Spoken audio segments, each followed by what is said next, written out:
And you mentioned you have mentees and you've had mentors in the past. How do we find these mentors that we can trust? How long does it take to actually trust them? Yeah, this is going to be different for everyone, right? I think when I define a true mentor, what does that look like? And it's someone that you know, have come to over time, really respect, really trust. And how do you really know when that person is deserving of your trust, right? I had one mentor in particular who was my direct manager when I was at BSE Global working for the Brooklyn Nets organization. And just watching how she navigated different situations, seeing when she was tested in really difficult situations, it's easy to be reactive. It's easy to, kind of lose it and then unravel, especially when you're working for a multi-billion-dollar organization with real stakes. So, it's easy to come out with like a great impression and you're like, oh, my boss is going to be amazing, or, this person is going to be a rock star. And then that consistency and that, the time kind of shows their weak spots and their blind spots. But when you have this slow burn of respect and admiration, and you want to emulate that person's style in how they react and how they uplift and how they work in teams, that's when you know you've found someone that could be your mentor, someone that is worthy of that adoration, and so much so that you want to be more like that person.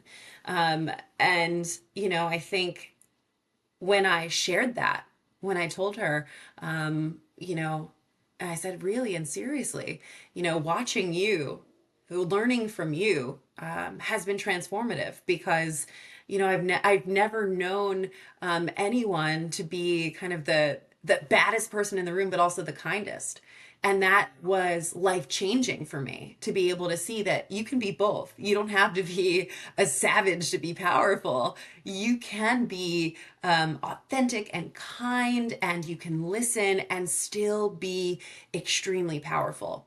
So that's how I would say, got my first true mentor that was informative and really formative in how I began to step into my own leadership style, and really work towards approaching different situations with that sort of charisma and patience.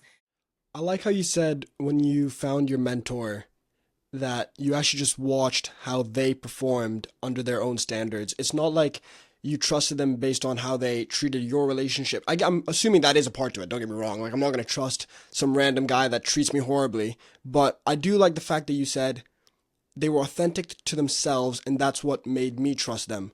So, is trust actually about when you trust someone?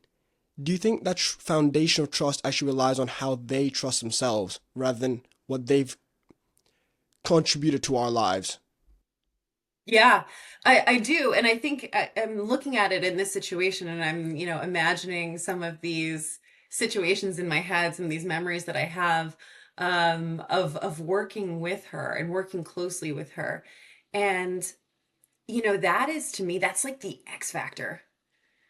It's one thing to trust yourself and move through your life in different lanes. It's another thing to trust yourself and make these decisions at such a wide level that other people are able to not just pick up on those, the ways you're moving, but where it comes from, right?